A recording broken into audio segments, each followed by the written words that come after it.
Magandang umaga, all the way from Cagayan de Oro and Misamis Oriental. Happy second anniversary to Istorya sa Kilinaw. Just like to share, Istorya sa Kilinaw is one of the campaigns that we helped launch sa Mindanao. It was in 2019 when we first had yung una naming training sa General Santos, and grabe, the rest is history. I'm so proud and happy kung gaano nakalaki ang nagawa ng Istorya sa Kalinaw for the community. And as one of the people who have seen their growth, I think I'm just so proud and thankful na pinagpatuloy nila ang kanilang campaign. And of course, other campaigns ng aming network as well. So magandang umaga ulit. So this morning, I am very blessed to have been invited for your second anniversary. We're in ating pag-uusapan ng isa sa pinaka-importanting bagay na ating kinakaharap bilang social media netizens, okay?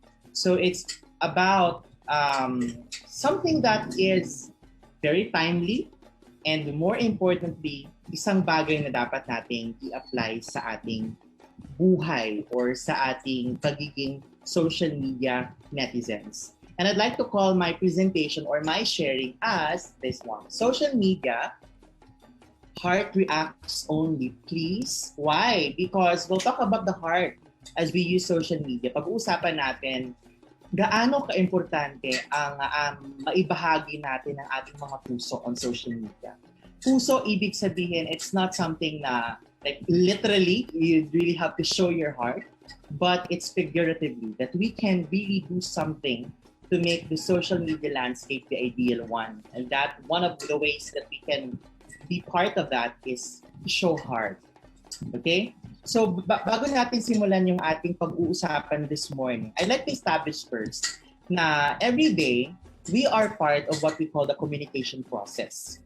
Habang ginagamit natin yung ating Facebook, Instagram, Twitter, even our emails, we always become either a sender or a receiver. Okay? Every single day, every single moment. Ngayon, I am the sender. Kayo, yung mga nanonood sa Zoom, you are the receiver. Later on, during the question and answer portion, you will be asking us, the speakers, and kami naman yung magiging receiver. Every moment yan. As we are on Facebook, pag nagpo-post tayo, we become the sender. Yung mga friends nating makakakita ng ating post, they become the receiver. Pag nagko-comment tayo, we become the sender. And kung tayo naman ang pinagko-commentan, we become the receiver. That's vice versa.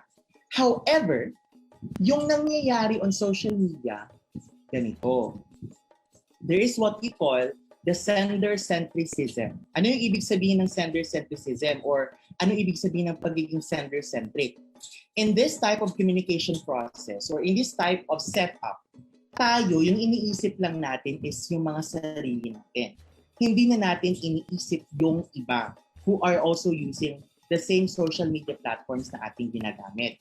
Okay? And it's a very sad reality. Kasi nagiging common na yung pagiging sender-centric that everywhere you go, especially sa mga comments section ng mga news outlets, especially if yung balita is tungkol sa political affairs, diba? We're very divided in terms of politics. If you just click on the comment section, ang dami-dami mong makikitang hate comments or hate speech, kung tawagin.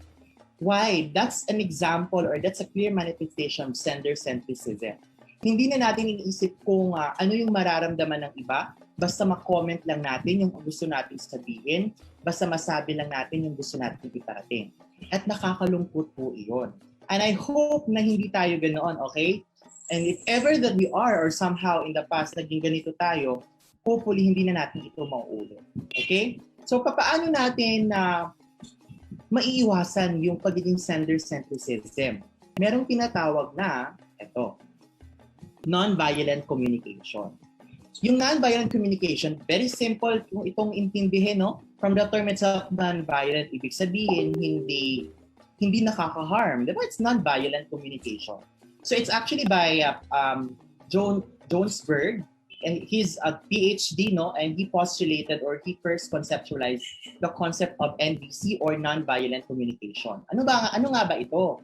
Yung non-violent communication, mga kaibigan, ito yung tipo kung saan tayo as communicators ay nagpapakita tayo ng totoong compassion para sa iba. In a way na ang ating pamamaraan ng pagsasalita, pagsusulat at pakikipaghalubilo sa iba ay seryoso, sincere, at nagpapakita tayo ng pagmamahal at care at alaga para sa iba. So simply, yung non-violent communication is nagiging conscious tayo na yung words natin ay hindi nakaka-harm ng iba, hindi nakakasakit ng damdamin at hindi nakakapagbigay luha sa mga mata ng ating mga kaibigan, whether online or offline. Okay?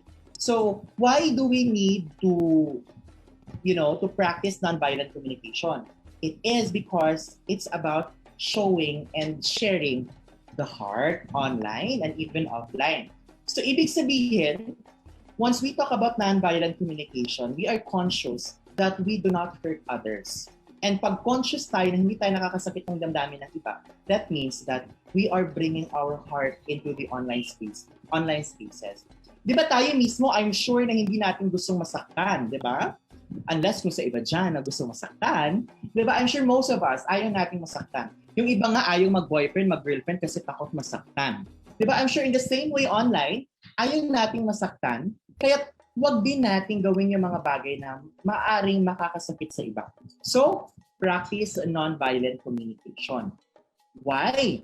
Because yung assumption ng non-violent communication is tayo mismo as human beings, we are naturally compassionate. Ibig sabihin, the moment we were born or nature na sa atin na tayo ay, maalagain, maunawain. Diba? We're genuinely and naturally compassionate. In fact, we enjoy giving to others. Diba? Every time may mga pamangkin tayo nanghihingi ng piso, we give 5 pesos. Diba? Pag may mga street people na nanghihingi ng coins, we give them. Because tayo mismo, we are beings who are naturally capable to give. So why not extend that same nature online? So ibig sabihin, every time we use our Facebook, we share with others the compassion that is innate or that is natural na sa atin. Ang dami po kasing benefits ng non-violent communication if we only practice it sincerely every single day. I'm going to share 3. Number 1 is that if we practice non-violent communication, we are able to prevent and resolve yung mga conflicts. Yung mga di pagkakaintindihan, yung mga misunderstanding, confusions, na iiwasan natin yun sila sa mga pamamaraang that would work for everyone. So, ibig sabihin, if we are practicing nonviolent communication, conflicts would be avoided. Diba? Because if we are conscious with our words, with our sentences, with our tone and intonation, hindi tayo or slim yung chances na mamisinterpret tayo. So that's number 1. If we practice nonviolent communication, we are able to prevent conflicts. Second benefit ng nonviolent communication online or offline is nakakapag-build tayo ng relationships na nakabase sa pagtitiwala and mutuality. It's the same way when you have a boyfriend or girlfriend. Diba? Pag if you trust your partner, whatever you do, wherever you go, kampante ka. Ganon din yon sa non-violent communication. Parang ano lang yan parang if you have a friend on Facebook and then you're kind with each other, then you are sure that your relationship is a healthy one. Walang mga negative words, walang mga negative comments because you guys build and your relationship is based on trust and mutuality. You guys agree that we become kind with each other, and that's a lot. Then and you'll go a long way for that. The third benefit is that na-understand natin yung iba beyond the surface. If we practice nonviolent communication, naiisip natin na ganito yung person na nag-behave because maaaring meron siyang pinagdadaan. Yung mga ganong mga pag-iisip. Hindi na natin iniisip na sobrang sama niya and then tatanggapin ng sobrang sama niya talaga without understanding kung ano kaya yung mga pinagdadaanan ng tao niya. So if we practice nonviolent communication, we realize that every one of us is coming from somewhere. Diba? We all come from different places, different backgrounds, different experiences. And kung ano yung mga nakaraang karanasan natin, isa sila sa mga dahilan kung ano tayo ngayon, kung paano tayo nagbe-behave. So with nonviolent communication, naiintindihan natin that others behave that way and we need to understand them beyond the surface level. Beyond what we see, beyond what we hear is a story that we need to understand in others. So yun po yung pangunahing benefits ng nonviolent communication. Essentially, yung nonviolent communication is we do no harm online. We use social media for the betterment not only of our lives, but of others more importantly. Kasi di ba yung social media naman, hindi naman siya ginawa at ibinigay sa atin para manira ng iba. It's actually there to become an extension of our lives. Kung gaano kasaya yung buhay natin in real life, ganoon din dapat yung buhay natin online. Hindi ko sinasabing lahat ng impormasyon mo sa yung sarili ay ibabahagi mo online. But what I'm saying is, if we are happy offline, then why not be happy online? Diba? It's okay not to be okay online as well. But what I'm saying is, do not let not being okay cause others to not be okay as well. Diba? I hope that answers Tito Boy's question. Anyway, but yeah, yun. We use social media for the advantage of others. To advance causes, yung advocacy like what Iska is doing, to advance relationship. Not necessarily romantic, but a healthy relationship. And to advance a healthy environment wherein tayo nagkakaintindihan, tayo ay nag-uusap, tayo ay nagngingitian sa isa't isa, although virtually. Okay? I hope that's clear so far. Now, kung pag-uusapan natin yung nonviolent communication, and that bigger sphere of nonviolent communication, ay merong tinatawag na, yung egg yolk, nung nonviolent communication egg, yung tinatawag na positive messaging. It's very important, friends, na dapat nating ma-practice yung nonviolent communication kasi we are then able to manifest positive messaging practices online. Ano nga ba yung positive messaging? Very simple to understand. Messaging that is positive, of course, not negative. Ano yung example nila? Yung positive messaging example are those yung mga mensaheng nagbibigay ng pasasalamat, mga mensaheng nagbibigay ng mga recommendations, no, mga suggestion, motivations, so mga kwentong nagbibigay inspirasyon, encouragement at pag-asa para sa iba. So, what's an example for this? I won't go any further, but istorya sa Kilinaw. Yung mga posts and contents ng istorya sa Kilinaw nagbibigay ng pasasalamat, nagbibigay inspirasyon, encouragement, at pag-asa para sa mga katutubong mga kapatid natin. Para sa inyo, mga katutubong mga kapatid. You know, mga my dear IT brothers and sisters. So yun. Messages that evoke positive emotions for others because that's what we need in a time of pandemic. Bakit kailangan natin i-practice yung positive messaging? Because we need to understand na behind that screen ay mayroong totoong tao na gumagamit yan. Ibig sabihin, let us not be insensitive sa others just because, hindi natin sila nakikita. No. All the more na dapat natin silang intindihin dahil they are real people na like us ay mayroong mga valid na emotions, valid na mga kwento, at valid na mga saloobin. And we need to understand that as well. Okay? Remember that every time we use Facebook, Instagram, Twitter, dapat nating intindihin na mayroong taong behind that. Okay? So what are my tips para ma-practice natin yung positive messaging? This is, in Mindanao, we call this Pepe. Let us be Pepe. Ibig sabihin, in our messages, in our using of social media or even offline, let us be personal, di ba?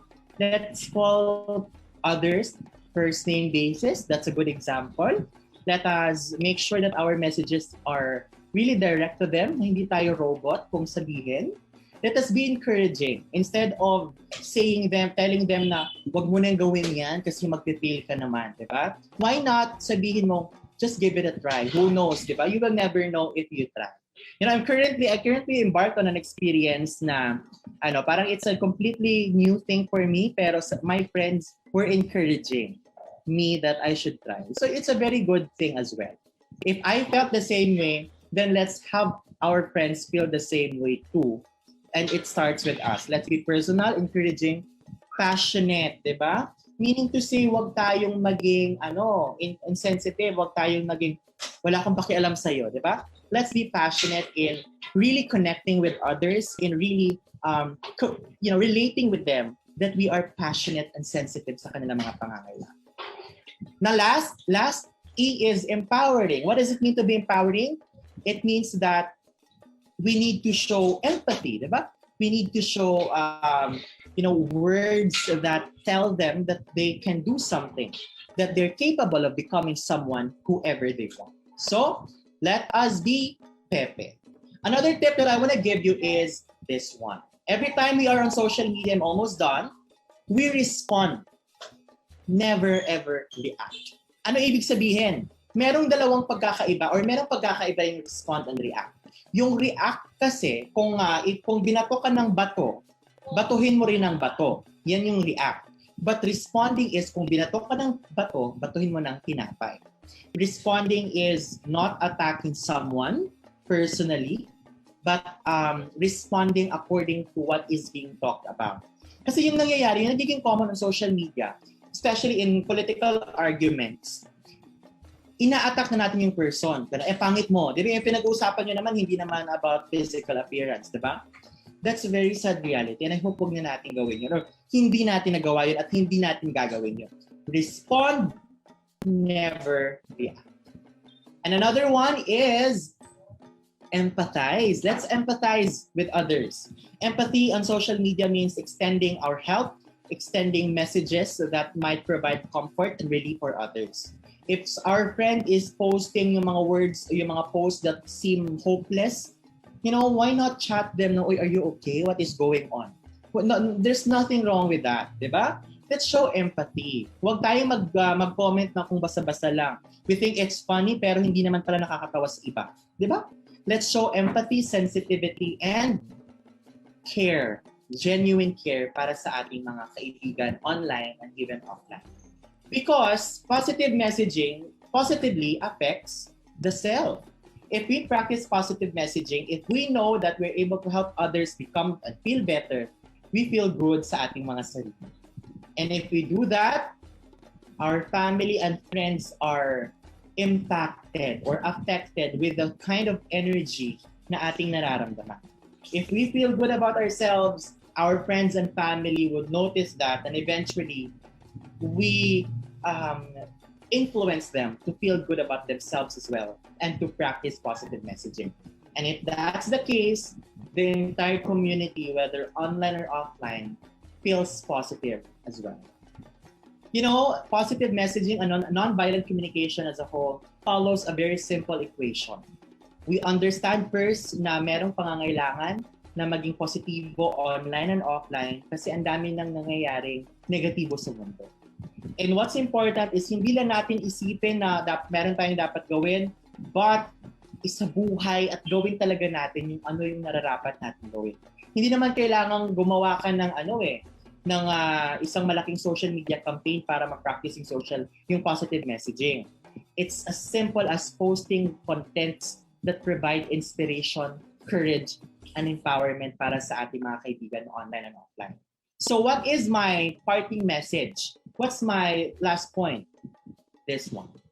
Sa kadami-dami ng nangyayari sa ating mundo, sa kabila ng pandemya with Delta variant, Lambda variant, with what's happening in Afghanistan, di ba?